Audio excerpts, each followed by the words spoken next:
Diagnóstico psicopedagógico. El proceso de diagnóstico psicopedagógico.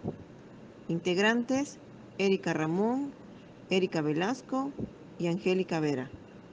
Proceso de diagnóstico psicopedagógico. Introducción. El diagnóstico psicopedagógico puede ser considerado como un estudio científico del comportamiento de un alumno o un grupo de alumnos. El diagnóstico es un proceso continuo, abierto a nuevas interpretaciones y a nuevos juicios de valor en función de la recogida y disponibilidad de nuevos datos. Asimismo, el proceso complejo hace necesaria la participación de un equipo de especialistas.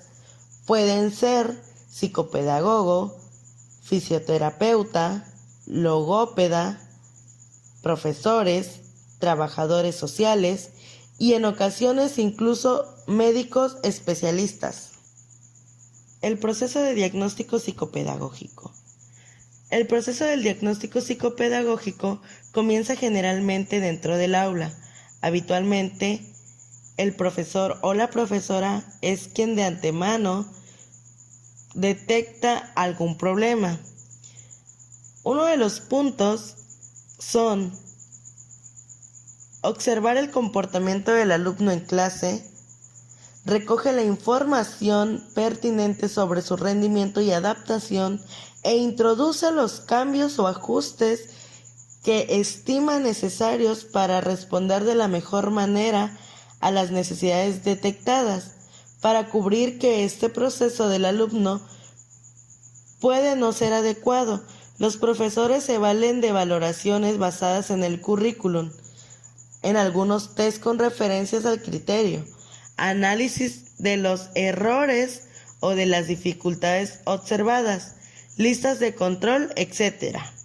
Sin embargo, en este proceso ordinario de diagnóstico, a veces es insuficiente y necesita la intervención de otros profesionales especializados, equipos multiprofesionales, que evaluarán al estudiante con mayor profundidad y determinarán los servicios que el alumno y el profesor puedan necesitar. La mayoría de los expertos del tema entienden que el proceso de diagnóstico se compone de las siguientes fases: detección del problema y derivación del alumno si procede a los profesionales correspondientes, evaluación formal, elegibilidad. En este proceso tiene sentido si un estudiante va a necesitar los servicios de educación especial. El número 4, recurren a un plan de intervención y por último, reevalúan el seguimiento periódico. El profesor debe de estar preparado para poder responder a las cuestiones como las siguientes. Por ejemplo, ¿el alumno está rindiendo académicamente bien, mejor o peor que sus compañeros? De este hecho, ha de ser demostrable con datos empíricos procedentes a partir de la evidencia que se disponga, por ejemplo, las muestras de algún trabajo que den resultados obtenidos en algunos exámenes, situando al alumno en algún currículum. También pueden hacer preguntas: ¿rinde mejor en unas áreas que en otras? ¿Exhibe problemas de comportamiento en clase? Si es así, ¿en qué circunstancias y bajo qué condiciones se manifiestan estos problemas? ¿Qué consecuencias deriva para el alumno? ¿Hasta qué punto la capacidad del alumno se sitúa por encima o por debajo de su rendimiento? ¿Hay alguna discrepancia? ¿Qué estrategias para mejorar la situación han sido implementadas, durante cuánto tiempo y con qué resultados observables? Fases del diagnóstico psicopedagógico. Aun cuando las fases involucradas del proceso de diagnóstico son más comunes en los diversos modelos, algunas partes o incluso determinadas estrategias y procedimientos de evaluación varían según el modelo adaptado. Así, por ejemplo, las técnicas de evaluación utilizadas serán diferentes en el diagnóstico conductual y en el diagnóstico dinámico. Detección e identificación del problema. Cuando un estudiante, pese a los intentos del profesor de poner remedio a la situación, continúa teniendo dificultades significativas superiores a las de la mayoría de los niños de su edad, lo habitual es remitirle al equipo psicopedagógico para un diagnóstico o evaluación formal de sus necesidades. Este proceso denominado de derivación es un proceso especialmente problemático y crítico por dos razones fundamentalmente. La primera es por el excesivo número de alumnos que se derivan y la segunda es por el hecho de que la mayoría de ellos acaban siendo identificados como candidatos susceptibles de recibir los servicios de la educación especial. El proceso de derivación ha sido también criticado no solo por el elevado número de alumnos derivados, sino porque la mayoría de las remisiones acaban con la elección del estudiante como candidato susceptible de recibir los servicios de la educación especial. Evaluación formal. Antes de llegar a la decisión de remitir al estudiante con problemas al servicio psicopedagógico, para proceder a una evaluación formal, el profesor ha de haber realizado con anterioridad tres cosas. En primer lugar, informar a los padres. En segundo, obtener permiso de los padres para la derivación de su hijo. Y en tercero, documentar las dificultades conductuales o académicas encontradas, así como los resultados obtenidos de la intervención antes de llegar a esta decisión. Una vez iniciado el proceso formal de evaluación, los objetivos van a ser dos. Primero, es obtener información suficiente acerca del problema para hacer posible la formulación de supuestos e hipótesis sobre el mismo. Y segundo, verificar estas hipótesis mediante técnicas de evaluación adecuadas y en su caso de contraste experimental. Objetivos y especificación de cuestiones concretas. En el proceso de evaluación resulta asimismo necesario indagar sobre aquellos aspectos biográficos que puedan resultar de interés. Esto es que se pedirá información sobre la evolución y desarrollo del alumno, así como también sobre el problema objeto de consulta. Planteamiento de supuestos sobre la conducta. Su formulación está relacionada con los objetivos previamente establecidos. Los supuestos que suelen formularse son de cuatro tipos. El primero, supuestos de cuantificación, que se trata de constatar la cuantía, o sea, la gravedad y la levedad del problema o la dificultad. En segundo están los supuestos de semejanza, que es averiguar hasta qué punto un alumno presenta una serie de conductas parecidas a las de los otros alumnos. Por ejemplo, actúa de forma parecida a los niños hiperactivos.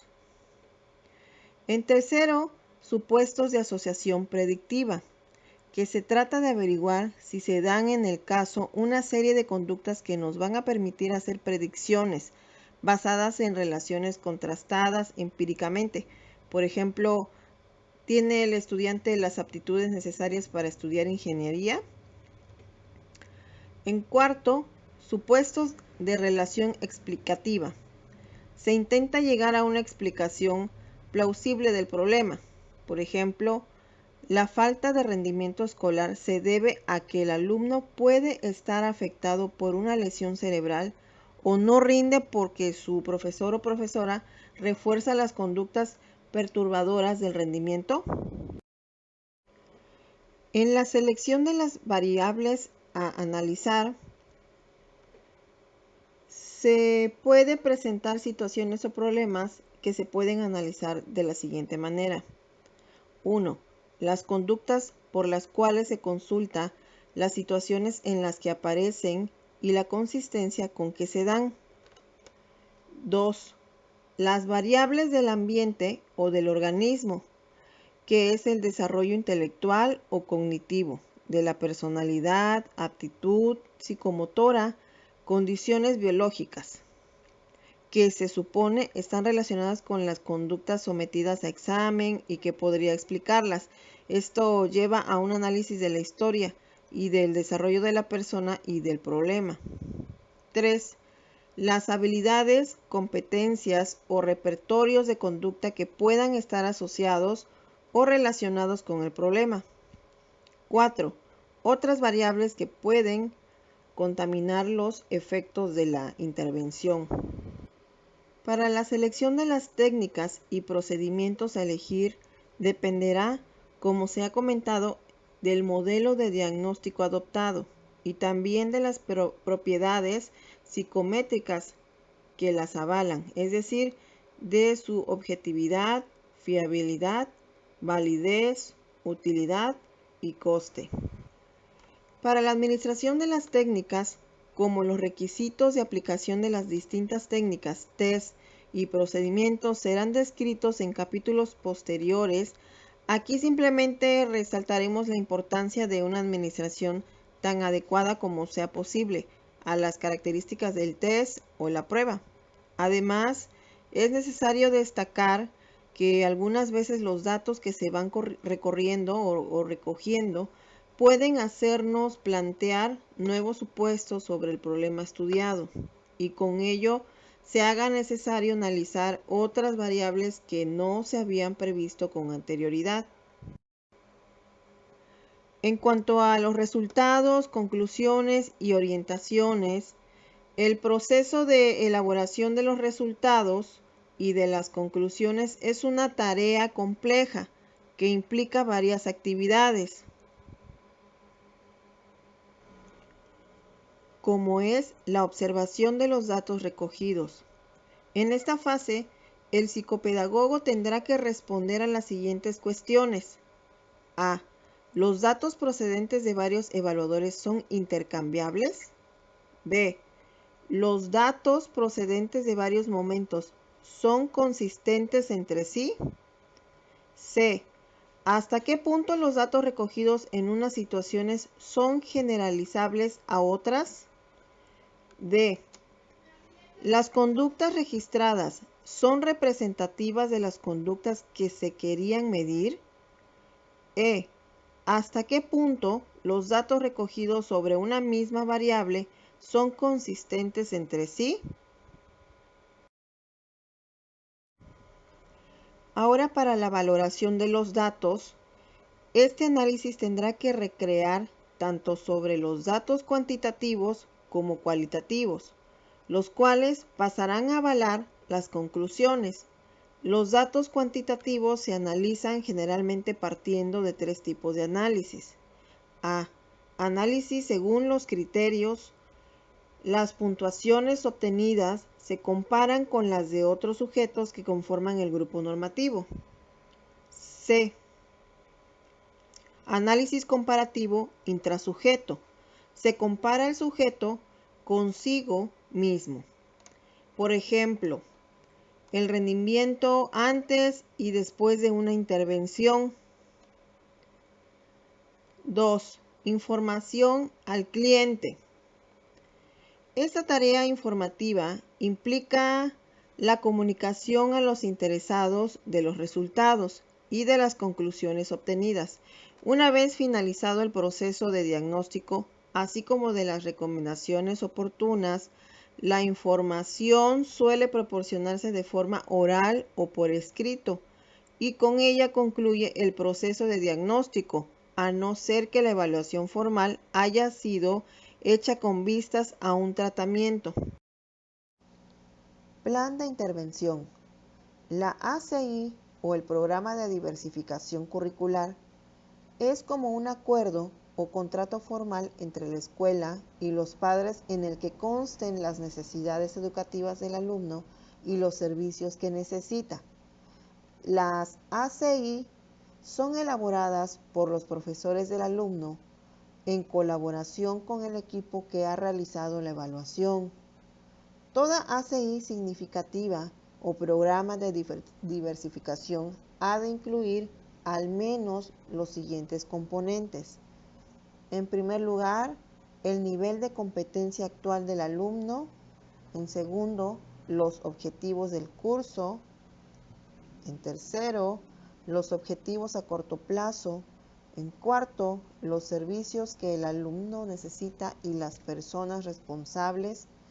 Quinto, el tiempo y las materias en las que el alumno se integrará en el aula ordinaria. Y 6. Un plan para evaluar los objetivos, al menos anualmente. Después nos seguimos con el seguimiento.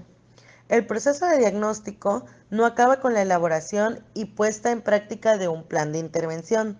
Las etapas a seguir en la fase de seguimiento son las siguientes. En primer lugar, se necesita una nueva toma de contacto con el alumno. Número 2. Se tendrá en cuenta que realizar una nueva evaluación de las conductas implicadas en el problema, utilizando asimismo procedimientos empleados tanto antes como después de la intervención. Número 3. Los datos obtenidos en la nueva evaluación tienen que ser analizados estableciendo comparaciones con los resultados obtenidos antes y mediante y después de la intervención. Y por último, en el supuesto de que los resultados hayan mejorado tras la intervención, las hipótesis previamente formuladas estarán avaladas. De lo contrario, será necesario volver a una nueva formulación de los supuestos. El periodo o periodos de seguimiento pueden ser más o menos dejar como estaba y pueden implicar una o más evaluaciones.